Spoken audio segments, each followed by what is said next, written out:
menyerahkan korban persembahan bahkan mengembalikan diriku. Saatnya bagi kami untuk mendengarkan kebenaran firman Tuhan. Kami membutuhkan firman Tuhan. Berbicaralah Engkau bagi kami semua, supaya kami tahu apa yang menjadi kehendak-Mu dalam hidup kami. Kuasa kegelapan yang mengganggu konsentrasi kami dalam kami mendengarkan firman Tuhan, kami bersatu hati tolak itu dalam nama Tuhan Yesus Kristus. Darah Tuhan Yesus yang berkuasa. Terima kasih Tuhan. Kami mau dengar firman Tuhan dalam nama Tuhan Yesus Kristus. Haleluya. Amin. Shalom. Haleluya. Mari kita katakan di samping kiri kanan kita, Tuhan Yesus mengasihimu. Haleluya. Hari-hari terakhir ini ada begitu banyak manusia yang mulai merasa bahwa mereka diabaikan. Ada begitu banyak manusia yang mulai merasa tidak diperhatikan, bahkan mulai berpikir bahwa kasih Tuhan tidak berlaku lagi dalam hidupnya. Sehingga ada begitu banyak manusia yang mulai pasrah dengan keadaan. Bahkan ada begitu banyak manusia yang mulai meninggalkan Tuhan dengan kondisi yang saya katakan tadi. Tapi saya mau katakan bahwa sekali lagi kita tidak sendiri. Masih ada orang-orang di sekitar kita yang memperhatikan kita, yang menyayangi kita. Terlebih Tuhan kita sampai hari ini tetap mengasihi kita. Yang jadi persoalan, ada begitu banyak orang yang mengambil sikap pasrah dengan keadaan karena tidak menyadari bahwa Tuhan telah memberikan dia kuasa untuk melawan segala tekanan, untuk menentukan pilihan, dan untuk terus melangkah maju dalam menjalani kehidupan ini. Mari tidak berlambatan kita akan membaca satu bagian kebenaran firman Tuhan. Kisah Para Rasul pasal yang pertama ayat yang ke-8.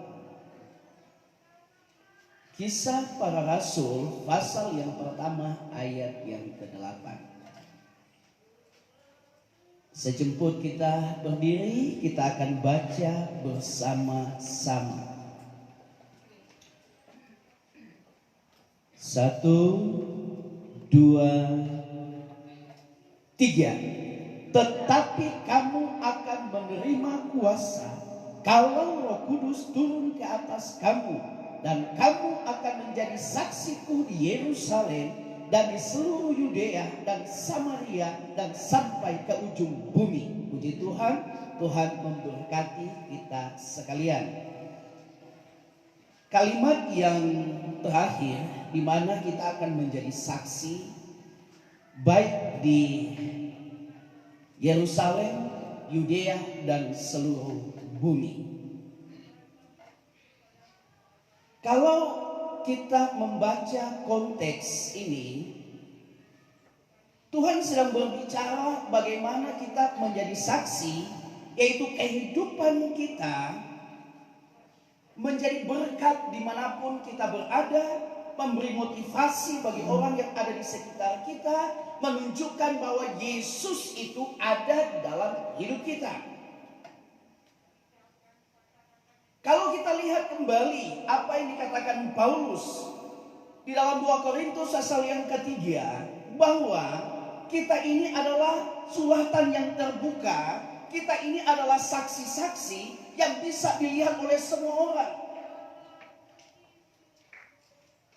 Paulus sedang berbicara bahwa untuk kita menjadi saksi, bukan hanya kita berbicara dengan mulut kita, menyampaikan bahwa kita punya Tuhan Yesus, bahwa kita punya Allah yang perkasa, kita punya juru selamat yaitu Yesus Kristus. Bukan sebatas itu, tetapi Paulus sedang berbicara bagaimana kehidupan kita ini yang menjadi tontonan yang dilihat oleh banyak orang, di mana hidup kita ini memberitakan Kristus. Hidup kita ini menyampaikan bahwa Yesus ada di dalam kita. Sehingga kita boleh menjadi saksi bagi mereka. Oh, begini rupanya kalau orang yang hidup di dalam Tuhan. Oh, begini rupanya kalau Yesus ada dalam hidup seseorang. Jadi sekali lagi, apa yang sedang diungkapkan di dalam ayat yang ke-8 ini bukan sekedar kita punya kuasa untuk menceritakan tentang Yesus, tentang juru selamat kita. Tetapi ada kuasa untuk kita bisa tampil menjadi saksi, menjadi berkat lewat cara hidup kita, lewat tingkah laku kita yang menampakkan bahwa Kristus ada dalam kehidupan saya dan saudara. Lewat firman Tuhan yang sudah kita baca di saat ini, saya memberikan tema yaitu kuasa telah kita terima. Kuasa yang telah kita terima tentunya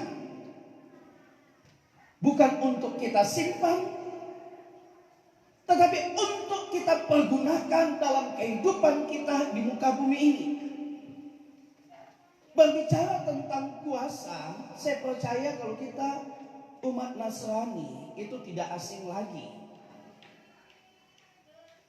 Kalau berbicara tentang kuasa, pandangan kita selalu tertuju kepada satu perbuatan yang di luar jangkauan kita sebagai manusia. Berbicara tentang mujizat yang terjadi. Tetapi kalau kita melihat di dalam kamus, kata kuasa itu memberikan pengertian kemampuan atau kesanggupan untuk melakukan sesuatu. Jadi bukan hanya berbicara di mana kita bisa melakukan mujizat, tetapi kemampuan untuk kita melakukan sesuatu, itulah kuasa yang Tuhan telah taruh dalam kehidupan saya dan saudara. Sehingga tidak heran kalau kita ada di bidang kita masing-masing, kita bisa nampak, lihat, inilah kemampuan. Inilah kuasa yang Tuhan kasih dalam kehidupan kita. Dan saya katakan tadi, itu bukan untuk disimpan, tetapi kita mau pergunakan dalam kehidupan kita di muka bumi ini. Kalau berbicara tentang kuasa, di dalam Alkitab ada beberapa kata yang digunakan untuk menerjemahkan kata kuasa. Dalam terjemahan Ibrani, kata kuasa dia pakai kata koaf dan gefura. Jadi koaf dan gefura ini memiliki suatu pengertian yang luar biasa. Ini pengertian yang bisa membuka wawasan kita bahwa kuasa itu tidak sebatas di mana kita melakukan satu mujizat. Sebab kata kuats atau gefura ini merupakan satu kesanggupan untuk bertindak. Kuasa ada kemampuan untuk kita bertindak. Untuk apa? Pertama, melawan roh kemalasan. Roh kemalasan ini membuat orang sulit untuk bertindak. Dia sudah tahu apa yang dia mau buat, tetapi kemalasan ini menindis dia sehingga dia tidak bertindak, tidak berbuat apa-apa. Kita harus tahu Tuhan telah memberikan kita kuasa. Coach itu sudah diberikan bagi saya dan saudara, kuasa untuk bertindak. Tapi saya mau katakan, iblis tahu bahwa Tuhan telah memberikan kuasa itu dalam hidup kita, kuasa untuk bertindak, sehingga dia berupaya juga dengan caranya bagaimana supaya kita hidup dalam kemalasan.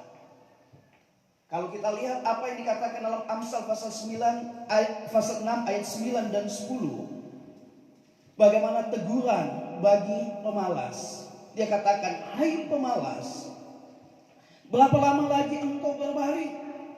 Bilakah engkau akan bangun dari tidurmu? Tidur sebentar lagi, ngantuk sebentar lagi, melipat tangan sebentar lagi untuk tinggal berbaring. Saudara yang kasih dalam Tuhan, ini bukan cuma berbicara kita tidur, tapi ini gambaran bagaimana kemalasan itu diibaratkan seperti orang yang pingin tidur saja. Ada orang yang tidak mau melakukan sesuatu. Dia tahu apa yang harus dia buat. Dan saudara, kita lihat bahwa Alkitab mencatat orang yang malas itu banyak alasan. Udah nanti ada serigala di lorong, ada singa di jalan. Ada begitu banyak alasan untuk apa? Supaya tidak bertindak, tidak melakukan sesuatu. Tuhan telah memberikan kita kuasa untuk kita dapat bertindak. Kata coach itu memiliki pengertian kita diberi kemampuan untuk bertindak, untuk melakukan sesuatu. Namun ingat, iblis selalu berkata, kamu tidak punya apa-apa. Kamu tidak bisa apa-apa. Kamu tidak bisa buat ini, tidak bisa buat itu. Tujuannya apa? Supaya kita tidak bertindak. Selalu iblis lebih cenderung membesarkan dampak masalah daripada dorongan untuk kita melakukan sesuatu. Memikirkan segala dampak itu baik, bagus. Tetapi saya mau katakan, kita sudah diberikan kuasa. Ketika kita sudah tahu ini baik dan kita tidak lakukan, disinilah persoalannya. Kuasa Tuhan sudah kasih kapasitas untuk melakukan sesuatu. Kita harus melawan rasa minder. Setiap kita punya kelebihan, punya kekurangan. Jadi bukan berarti kita tidak bisa berbuat apa-apa. Bukan berarti kita tidak bisa melakukan apa-apa. Orang lain bisa berbuat sesuatu, kita pun pasti bisa. Yang walaupun apa yang kita mau buat tidak sama, tapi intinya bahwa kita bisa melakukan sesuatu. Sehingga kita tidak perlu berdiam diri.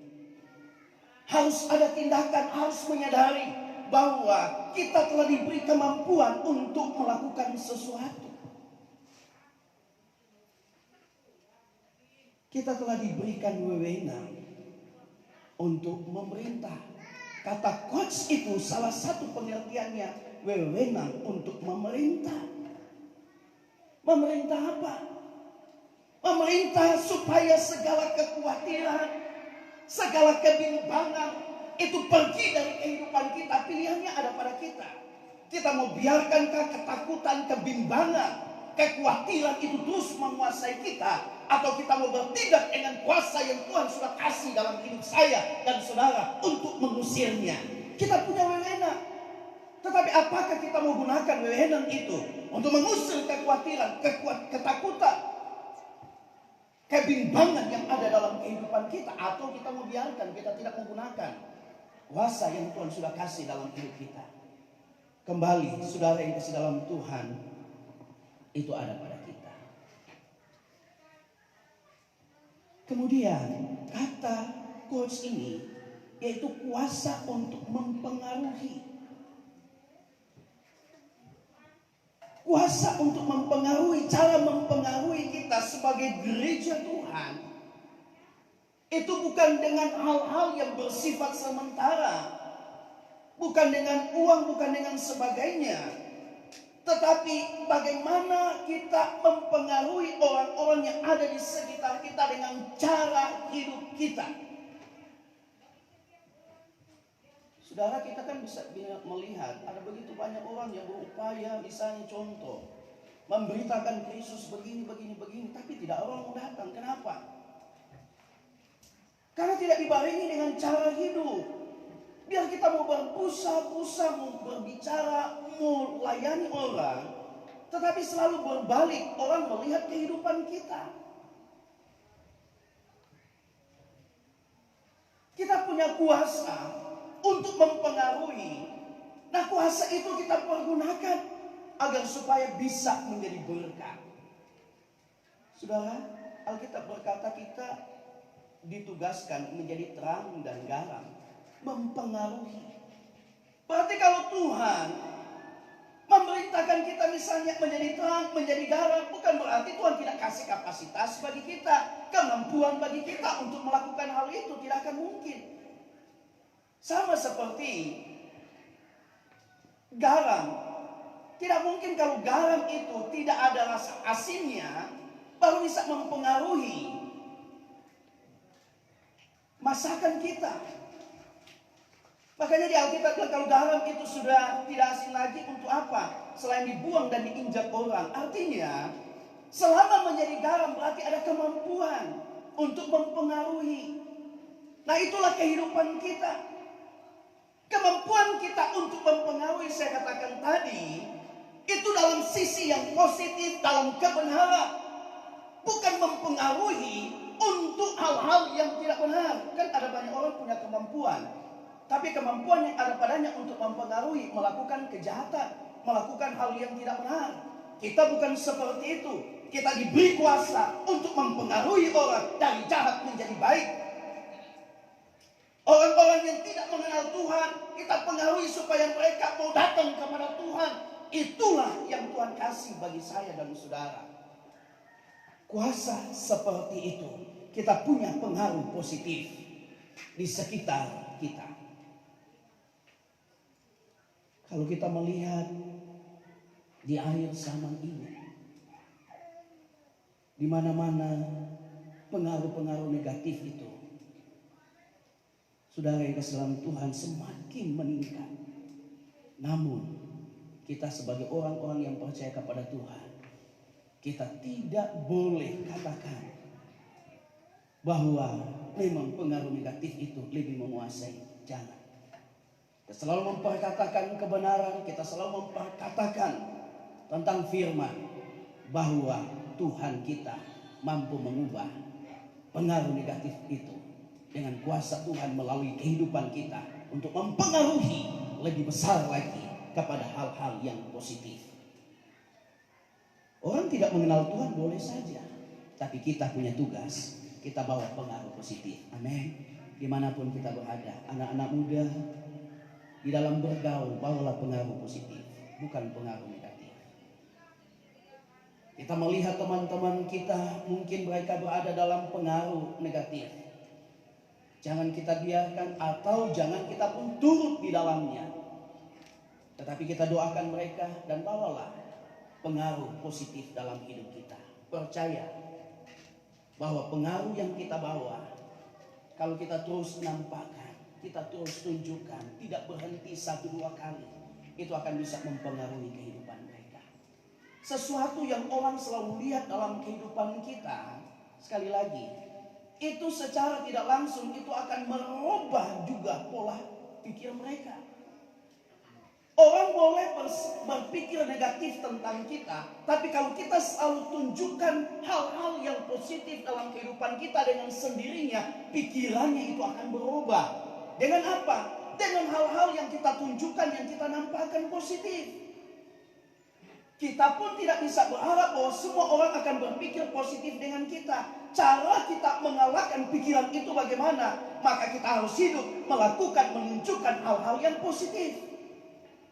Kita tidak bisa, saudara yang kasih dalam Tuhan, merubah sekejap pola pikir seseorang. Tetapi dengan cara hidup kita yang menunjukkan pengaruh-pengaruh positif, hal-hal yang positif akan merubah pikiran negatifnya dalam kehidupan saya dan saudara, pandangannya terhadap saya dan saudara.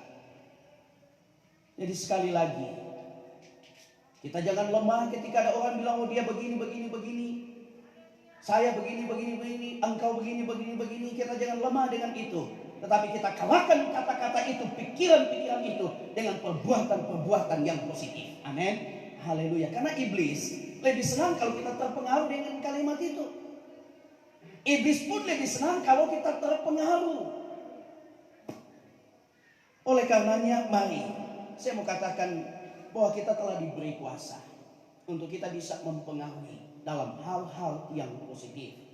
Jadi jangan kita berdiam diri, mari kita bawa aroma positif dimanapun kita berada.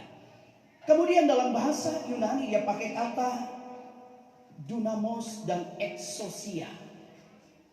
Exousia adalah kuasa untuk memilih Sebuah kemampuan yang Tuhan telah tahu dalam kehidupan kita untuk memilih.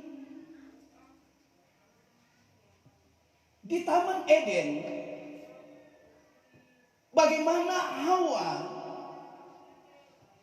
diberi kebebasan untuk memilih.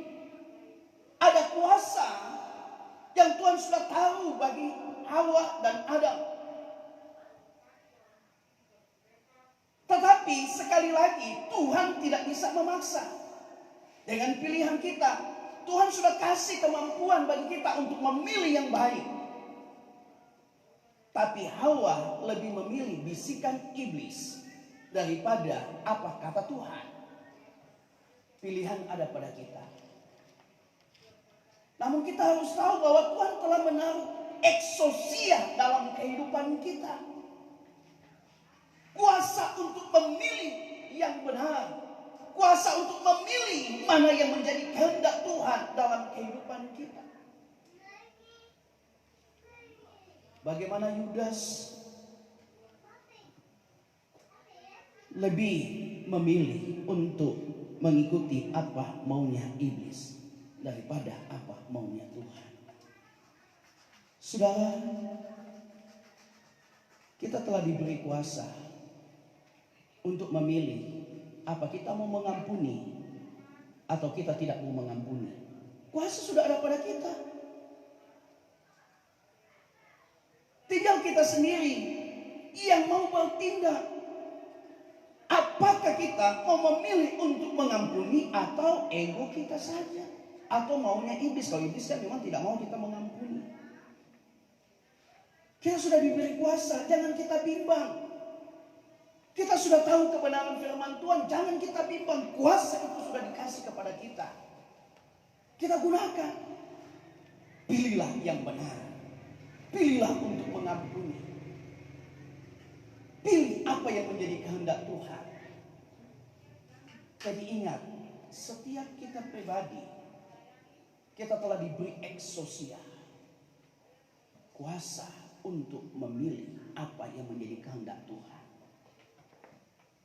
Makanya Paulus bahas itu di dalam Roma pasal yang ke-8.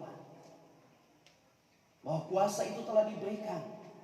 Tetapi terkadang ini daging ini yang lebih dominan kita luaskan untuk bekerja dalam kehidupan kita. Namun Paulus tegaskan bahwa keinginan daging itu bertentangan dengan kehendak Allah. Paulus mau menegaskan bahwa kita telah diberi kuasa untuk kita memilih yang baik, memilih yang benar. Supaya kehidupan kita ini dipimpin oleh Roh Kudus. Saudara yang kasih dalam Tuhan, tadi kita sudah baca bahwa kita menjadi saksi baik di Yerusalem, Yudea, bahkan di Samaria, di seluruh dunia. Kita akan bisa menjadi saksi kalau Roh Kudus turun ke atas kita. Jadi kembali, kalau kita mau merubah kehidupan kita, kita tidak boleh berdiam diri. Kalau kita mau supaya kita bisa berubah menjadi seperti apa yang Tuhan kehendaki, kita tidak boleh masa bodoh dengan keadaan rohani kita. Harus ada tindakan, upaya supaya kita dipenuhi oleh Roh Kudus. Harus ada upaya. Karena dengan kekuatan kemampuan kita tidak bisa. Makanya firman Tuhan berkata kita bisa menjadi saksi kalau Roh Kudus itu turun.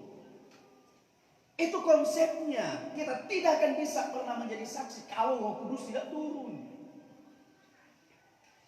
Makanya dalam pertumbuhan iman kita sudah belajar sekian lama. Bagaimana iman itu bukan cuma sekedar iman. Dia tidak pasif, tapi dia aktif, harus selalu meningkat.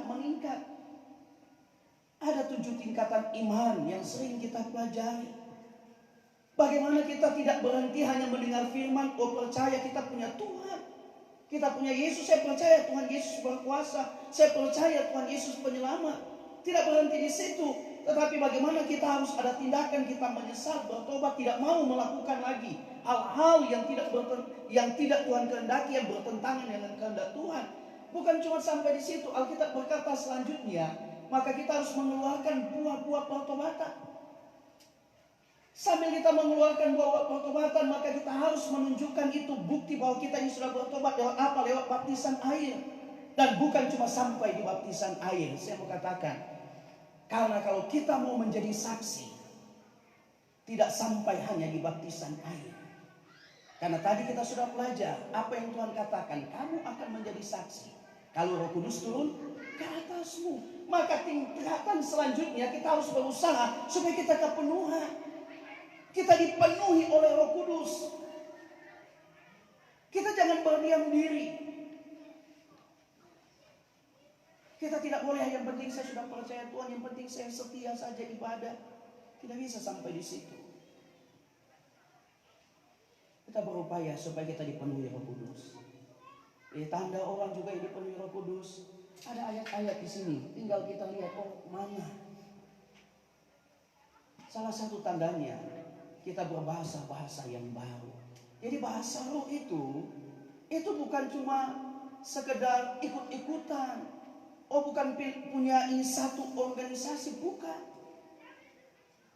Dan kita tahu semuanya itu, kita berupaya supaya kita dipenuhkan oleh Roh Kudus. Minta kepada Tuhan, tidak ada perkara yang mustahil, amin. Bukankah Tuhan katakan begini, Bapa mana yang mau memberikan racun kepada anaknya kalau dia minta roti? Lebih-lebih lagi Bapamu yang di sorga pasti akan memberikan Roh Kudus kepada mereka yang meminta dengan sungguh-sungguh. Kembali, meminta dengan sungguh-sungguh, bukan sekedar minta Tuhan saya ingin dipenuhkan oleh Roh Kudus. Kata sungguh-sungguh itu berarti ada upaya, ada tindakan. Bagaimana kita mau dipenuhkan dengan Roh Kudus? Kalau kita mau menyembah saja asal-asalan, tidak akan mungkin itu. Saudara, saya mau katakan itu tidak akan bisa terjadi. Karena firman Tuhan sudah katakan sungguh-sungguh. Kalau sudah bilang sungguh-sungguh, biasa toh kita kalau kita pernah menjadi anak-anak, kalau kita sungguh-sungguh butuh sesuatu, perlu sama orang tua kita, bahkan biasa sampai meneteskan air mata.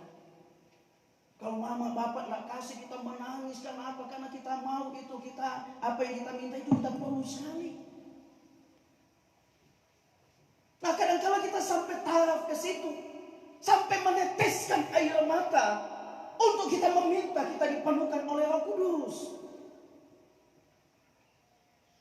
Jadi saudara yang kasih dalam Tuhan, kita jangan berpikir kita mau dipenuhkan Roh Kudus kalau yang penting kita Tuhan kasih Roh Kudus sama saya, hanya sampai begitu. Tetapi ada kesungguh-sungguhan. Kalau perlu meneteskan air mata, ada penyesalan, ada kerinduan yang besar supaya kita dipenuhkan oleh Roh Kudus. Dan pasti kita akan menerima. Tuhan kasih jaminan kok. Ini yang kasih jaminan bukan pendeta, yang kasih jaminan bukan rasul-rasul, tetapi yang kasih jaminan ini Tuhan sendiri. Yesus yang bilang, kalau kita meminta Roh Kudus, maka Bapa di sorga akan memberikannya kepada mereka yang dengan sungguh-sungguh memintanya. Jadi mari, saudara yang kasih dalam Tuhan, kalau kita mau supaya kita dipenuhi oleh kuasa, kita bisa menjadi saksi, berupayalah kita mengalami peningkatan rohani. Iman kita harus semakin hari semakin meningkat. Orang yang mudah terpengaruh kembali dengan situasi yang ada. Kenapa? Karena dia belum dipenuhkan dengan Roh Kudus. Dan ada juga orang yang biasa kita lihat sudah dipenuhkan Roh Kudus, tetapi kembali kepada kehidupan yang biasa. Karena apa? Tidak mau dipimpin Roh Kudus. Dia senantiasa lebih meluaskan dagingnya untuk memimpinnya. Mari kita tidak bisa seperti itu. Tetapi kita harus menjadi saksi, kita harus berupaya menunjukkan bahwa kita ini orang-orang yang sudah dipenuhkan Roh Kudus. Kita ini adalah orang-orang yang percaya kepada Tuhan, yang ingin agar supaya lewat kehidupan kita banyak orang yang bisa mengenal Kristus. Makanya seringkali saya katakan, kita sekarang dipermudah, saudara yang dalam Tuhan, dipermudah untuk kita bisa menjangkau jiwa. Kita punya sosial media. Gunakan itu. Mungkin dari 1000 orang yang baca, cuma 1 yang tersentuh, tapi bersyukur ada yang tersentuh. Saudara, kita gunakan semua apa yang Tuhan sudah kasih. Kan bukan ke firman Tuhan bilang begini, dari Tuhan, oleh Tuhan, untuk Tuhan. Betul enggak? Itu firman Tuhan. Ibrani, dalam Roma pasal yang ke-11 ayat 36. Dari Tuhan, oleh Tuhan, untuk Tuhan. Jadi semua yang kita punya kita gunakan untuk Tuhan. Kita menunjukkan hal-hal yang positif. Saya sering katakan, di dunia maya mari kita tampil beda. Di dunia maya ada begitu banyak pengaruh negatif, tetapi mari kita tunjukkan pengaruh positif di dunia maya. Di dunia maya orang bisa gunakan untuk kejahatan, tapi mari kita gunakan itu untuk kehendak Tuhan, hal-hal yang baik. Di dunia maya orang bisa buat status untuk mencibir orang, untuk mengumbar kesalahan orang, tapi mari kita di dunia maya kita bicarakan Tuhan. Di dunia maya kita bicarakan kebenaran. Di dunia maya kita bicarakan kesaksian hidup kita. Kita mengenal Tuhan. Kita boleh begini. Karena apa? Karena Tuhan. Orang lain di dunia maya boleh menyombongkan apa yang dia punya. Tapi kita sebagai anak-anak Tuhan di dunia maya, kita mau menceritakan tentang Tuhan kita. Kalau sudah berbicara tentang Tuhan kita, artinya apapun yang kita buat, ujung-ujungnya selalu kita mau katakan semua karena anugerah Tuhan. Amin. Haleluya. Kita mungkin tidak bisa datang, misalnya ada orang yang punya masalah di Jakarta, tetapi ketika kita lihat postingannya dia punya persoalan masalah, kita bisa kasih bahasa untuk menguatkan. Walaupun ketika kita kasih bahasa yang menguatkan, orang lain mungkin mencibir, tetapi kita tidak perlu memikirkan apa kata orang, tetapi kita mau melakukan apa kata Tuhan. Amin. Kalau kita cuma mau berpikir nanti orang bilang begini, sulit kita mau melakukan hal yang baik. Penilaian kita bukan dari apa kata orang, tapi apa kata Tuhan, apa yang kita buat. Apakah kata orang itu harus membatasi kita melakukan hal yang baik? Jangan. Tetapi mari lakukanlah yang baik.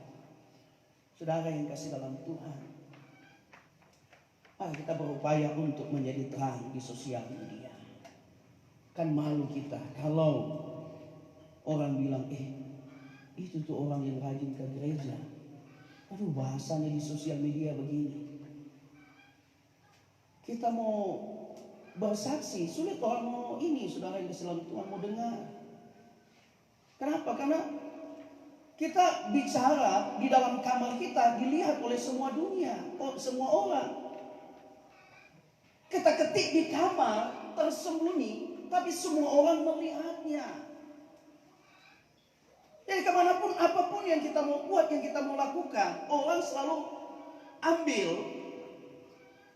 apa yang kita lakukan di sosial media.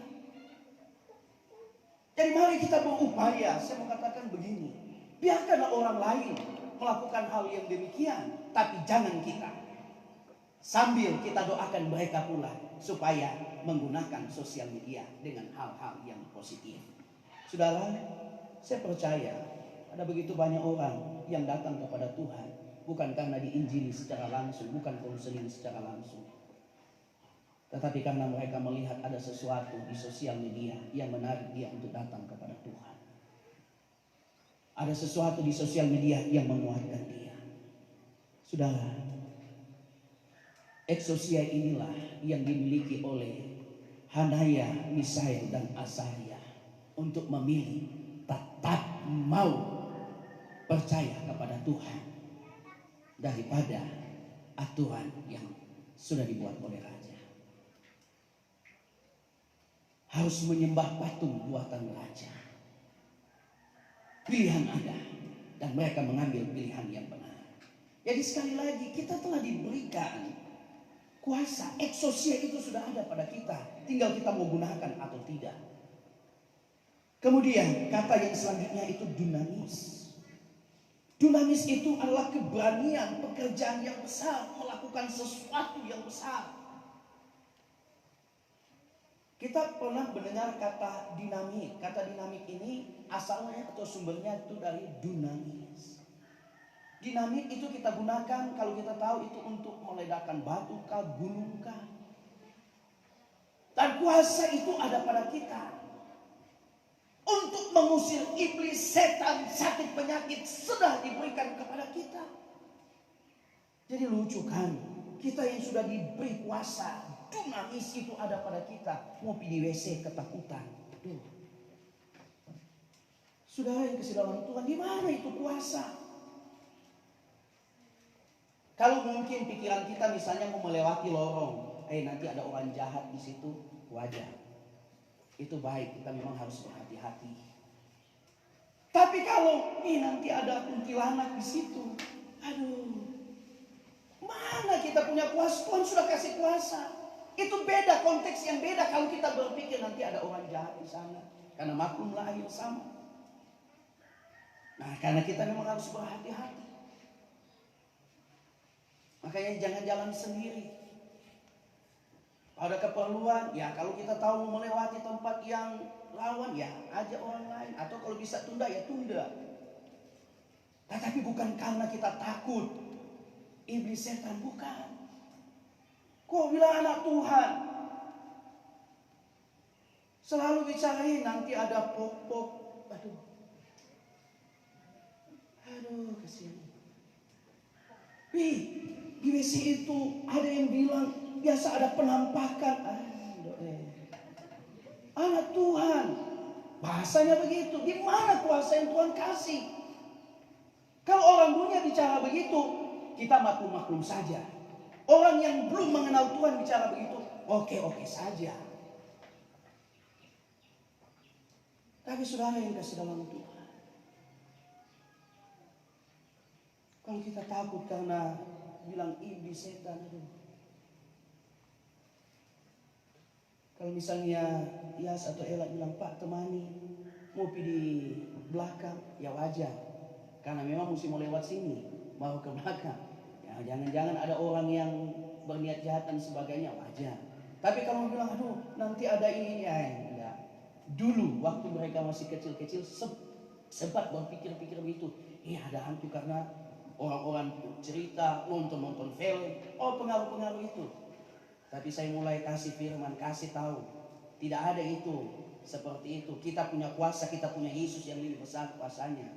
Lama-kelamaan biar mau tengah malam, mau subuh, tidak ada istilah mau takut lagi. Kita punya kuasa. Jadi saya rindu juga kita pulang dari tempat ini, tidak ada lagi yang takut. Hantu kah, mau pocong kah, tidak ada lagi yang takut begitu. Bikin malu kita anak Tuhan. Kalau mungkin kita berpikir nanti kalau di sana daerah rawan atau semua itu wajar. Kita harus berhati-hati. Karena apa? Alkitab bilang begini. Ini walaupun ayat yang sudah tahu, saya tidak tahu ini gerakan Tuhan, kita baca bersama-sama. Ini ayat yang sudah kita hafal sebenarnya. Wahyu pasal 21 ayat yang ke-8. Supaya kita bisa paham kenapa kita tidak boleh takut sama iblis, sama setan. Wahyu 21 ayat 8. Kita mau baca sama-sama kuat-kuat. Dalam hitungan yang ketiga, 2, 3. Tetapi orang-orang penakut, orang-orang tidak percaya, orang-orang keji, orang-orang pembunuh, orang-orang Sunda, tukang-tukang sihir, penyembah-penyembah berhala, dan semua pendusta, mereka akan mendapat bagian mereka di dalam lautan yang menyala-nyala oleh api dan belerang. Inilah kematian yang kedua. Jadi ingat, penakut itu di urutan pertama, masuk neraka. Kasihan kita ini sudah berupaya susah-susah untuk ibadah, ikut Tuhan, tapi pada ujungnya cuma gara-gara penakut masuk neraka. Kasihan sekali hidup kita. Jadi mulai sekarang kalau mungkin ada yang masih penakut, bilang saya sudah tidak penakut, saya pemberani, karena ada Yesus dalam hidup saya, karena saya punya Tuhan yang berkuasa. Amin, haleluya. Bilang di samping kiri kanan, jangan takut lagi, kita punya Tuhan. Kita punya Tuhan. Jadi jangan lagi kita takut hal-hal yang demikian. Kita telah diberi kuasa. Dunamis itu ada pada kita. Kuasa untuk mengusir setan. Kalau iblis bilang, dia sudah ada kuasa, dikasih Tuhan kuasa usir saya, tapi justru dia takut sama saya. Wah, jadi tontonan, tertawaan daripada iblis. Kita sudah dikasih kuasa. Mari katakan dalam diri kita masing-masing. Perkatakan. Dalam hitungan yang ketiga kita sama-sama katakan. Bilang begini. Saya punya kuasa menaklukkan iblis. 2, 3. Saya punya kuasa menaklukkan iblis. Jadi tidak ada yang takut lagi dengan iblis. Tidak ada yang takut lagi dengan kuasa kegelapan. Kita punya kuasa. Anak-anak muda jangan takut bilang, kalau ada yang bilang begini, misalnya laki-laki bilang, oh nggak terima tapi cinta, kita pakai dukun. Oh nggak usah takut, bilang silakan dukunmu 1000 pun, saya punya Yesus. Oh pakai dukun, saya pakai Tuhan. Sudah selesai. Karena sekarang banyak anak muda ketika bilang begitu ketakutan. Nanti dia sudah ke sana. Mulai muncul mungkin ada karena kesalahan sendiri, jatuh gelas. Aduh ini jangan-jangan dia sudah pilih dukun ini. Akhirnya terima cinta yang salah. Kalau laki-laki bicara begitu, itu bukan saudara dari Tuhan. Stop, tinggalkan saja. Jangan ketakutan, kita punya Tuhan. Jangan karena bahasa-bahasa begitu, jangan gara-gara bahasa-bahasa seperti itu takut sama iblis sama setan. Akhirnya kita yang menderita selama-lamanya. Mari percayalah kita telah diberi kuasa. Kita punya Tuhan yang telah memberikan kuasa itu untuk mengusir setan, iblis, menaklukkan segala rancangan-rancangan. Tuhan memberkati kita sekalian. Dan mari kita tunduk kepala. Terima kasih Tuhan untuk kebenaran firman Tuhan. Kami bersyukur. Dan biarlah apa yang sudah kami dengar itu menguatkan kami, memotivasi kami, bahwa Tuhan telah memberikan kuasa bagi kami. Kuasa untuk memilih yang baik. Kuasa untuk mempengaruhi kepada hal-hal yang positif. Bahkan kuasa untuk mengusir segala kekhawatiran, ketakutan, dan kuasa pula untuk mengalahkan iblis setan. Terpujilah namamu Tuhan. Kami mau sembah Tuhan. Kuasai kami, urapi kami. Kuasa kegelapan yang mengganggu dalam bentuk apapun kami tolak. Dalam nama Tuhan Yesus Kristus, keluar dari Tuhan sumber kuasa. Uridibikam rayaladamu. Kami siap menyembah Tuhan. Kami siap memberi yang terbaik bagi Tuhan. Mari singers angkat pujian. Ku masuk ruang Maha Kudus. Umat Tuhan, buka hati. Buka hati. Arahkan pikiran kita kepada Tuhan.